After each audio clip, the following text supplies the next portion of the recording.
André, por gentileza, vamos puxar um pouquinho a conversa para você. E me interessa muito saber do teu trabalho relacionado ao cinema. Por favor, conte um pouquinho disso para nós.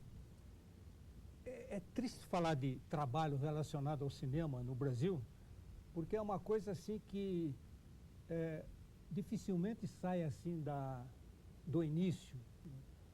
É um tipo de canteiro que é plantado, as plantas são vigorosas, extraordinárias, mas nunca chegam numa altura muito grande. Eu entendo. Isso porque, do ponto de vista, ou melhor, o cinema tornou-se uma exploração comercial das mais importantes no mundo. E muito rentável.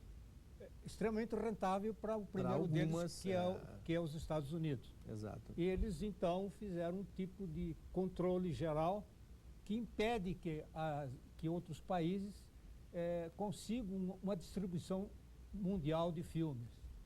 Eu tenho um filme, por exemplo, feito sobre um conto meu, que se chamou Alguém, feito pela Embrafilme. Um filme artístico muito interessante, com artistas conhecidos. Você tem cópia desse material, André? Eu tenho. Puxa, isso nós precisaríamos É um filme de longa-metragem. Não, mas alguns trechos, evidentemente, nós poderíamos... Sim. É Nuno Leal Maia, o artista principal é Nuno Leal Maia. Isso. Não esse de cabelos brancos que a gente vê aí, porque ele estava bem mais jovem.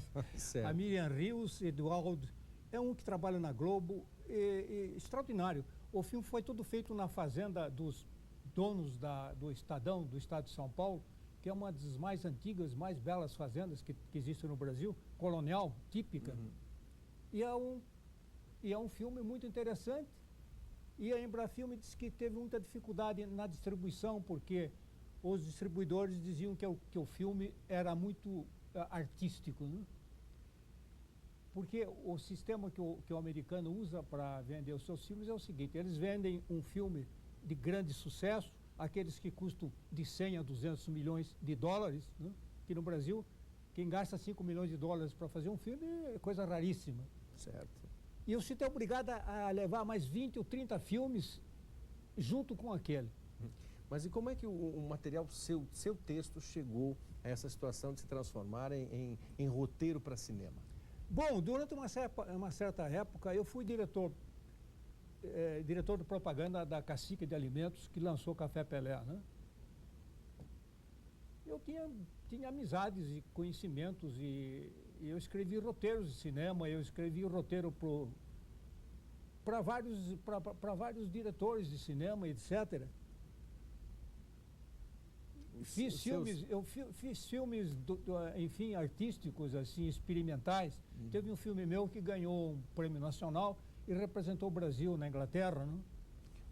Os seus textos são textos em prosa e em poesia, correto? E lançados no Brasil e fora do Brasil também. A parte principal da minha atividade literária é a poesia e a literatura. Uhum. Na literatura, eu tenho me especializado no conto fantástico, também na ficção científica. Aí praticamente eu sou o único escritor brasileiro que entrou assim comercialmente em outros países, né? Porque olhando a literatura fantástica, o Brasil sempre contou com alguns escritores e em particular destacamos Murilo Rubião, que foi um escritor chamado de escritor de histórias fantásticas. Meu colega na primeira e única antologia de conto fantástico publicado no Brasil em 2003. Eu me sinto muito honrado de estar nessa antologia porque tem Machado de Assis, Carlos Drummond de Andrade, Murilo Rubião, Aloysio Azevedo, André Carneiro. Que gente triste ao seu lado, viu, André? Pois é. Que gente triste. Apesar de que eu me sinto mais orgulhoso ainda, porque num livro didático americano eu estou ao lado de 3 que ganharam o Prêmio Nobel. Por favor, cite-os. Não, eu preciso abrir aqui. Então não se preocupe. Eu não me lembro. Não se preocupe. Fica meio complicado. Certo. Silvio, me conte, por favor, dentro do seu dia a dia, da sua função como analista de sistemas, onde é que entra o aspecto fictício, a ficção, a paixão pelo texto ficcional? Eu acredito que ele entra mais como uma parte de inspiração para o trabalho. Muito boa a sua palavra. Da mesma forma como o Elton se achou inspirado no início dos seus estudos a talvez fazer física, eu acredito que os textos, os filmes, as séries me motivaram a trabalhar com essa parte tecnológica, que é muito atrativa para mim. Certo. Então, me permito, em muitas ocasiões no meu trabalho, fantasiar nas possibilidades, né? E baseado nessas possibilidades, traçar um caminho para poder chegar ao meu objetivo. Mas fantasiar, sair do lugar comum é o primeiro passo. Ótimo. E você vê que isso é comum nos analistas de sistemas ou não? É incomum. É incomum. É incomum. Normalmente o pessoal é mais quadradinhos, né? Segue as fórmulas fechadinhas e tal. E por isso que a evolução, eu diria, ela é um pouco mais lenta em algumas áreas.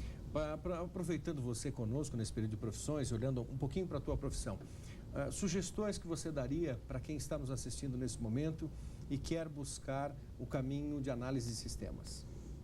Quais afinidades ele precisa ter para hoje você já como profissional, já passou toda aquela fase do glamour, já está estabilizado na profissão, o que você recomenda ao nosso telespectador que está nessa pesquisa, que coloca em 2006 o desafio, o que eu quero fazer agora que eu já sou grande, o que eu quero ser quando crescer, já cresceu, e agora? Isso.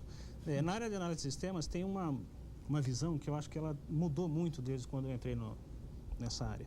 O pessoal tinha uma visão muito técnica, formal, né, matemática, e isso mudou bastante. Para você ter sucesso nessa área não pode ser mais assim. Você tem que ter uma visão maior de negócios e de pessoas. Conhecer as pessoas, saber como elas se comportam, o que motiva elas. E isso é que vai fazer o diferencial na carreira de um analista de sistemas. Você saber fazer um programa perfeito que roda em X milissegundos não vai te garantir uma carreira de sucesso. Você saber fazer um programa que atenda às necessidades das pessoas de uma forma que elas gostem, isso vai fazer uma diferença enorme na sua carreira. Que beleza.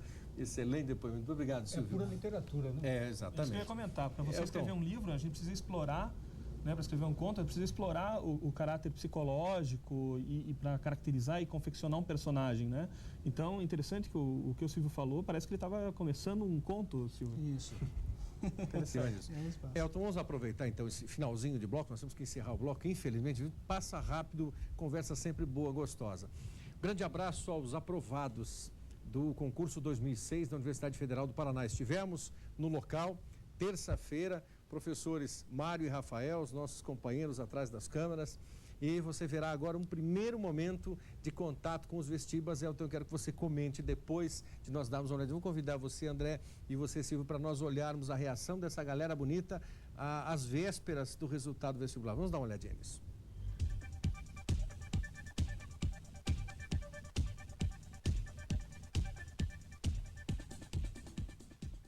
Programa Eureka, ao vivo do Centro Politécnico, aqui em Curitiba, resultado da Universidade Federal do Paraná.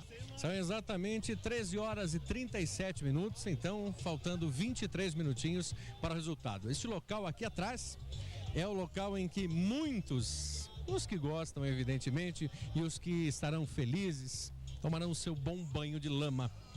4.094 vagas deverão ser preenchidas. A nossa grande curiosidade, a curiosidade do programa Eureka, em saber se as vagas preferenciais foram totalmente preenchidas. No primeiro ano em que esta modalidade se deu, ano passado, 2005, não houve o preenchimento completo das vagas para os afrodescendentes, para os estudantes que optaram pela inclusão racial. Nossa expectativa é para que este ano isso possa acontecer. Então, daqui a pouquinho, o resultado do vestibular da Universidade Federal do Paraná. O tempo é bom, mas como diz Mário e Rafael, os nossos professores que estão do outro lado da câmera, sempre chove. Vamos aguardar a chuvinha bem-vinda.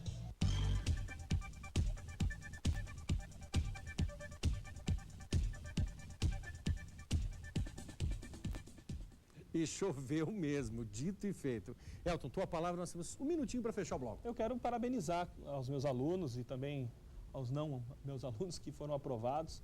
Valeu a luta, valeu. Falei para vocês que valeria aqueles momentos de estou em casa estudando, talvez perdendo um sol lá fora, mas valeu a pena. Estiveram sujos de barro e parabéns, vão estudar na Universidade Federal do Paraná. E aqueles que porventura não tenham conseguido, calma. Descansa um pouquinho, volta para a luta e você vai encontrar o lugar ao sol com certeza. Eu quero me despedir desse bloco, Marlos, ainda puxando um pouquinho para a ficção, usando as palavras do Stephen Hawking, que disse que é um grande físico, né? Sabemos disso. Restringir nossa atenção aos assuntos terrestres seria limitar o espírito humano. Ótimo. Silvio, muito obrigado por você estar conosco. É o primeiro convite de outros que virão. Muito obrigado mesmo. Obrigado. Elton, amigo, muito obrigado pela parceria aqui conosco. Okay.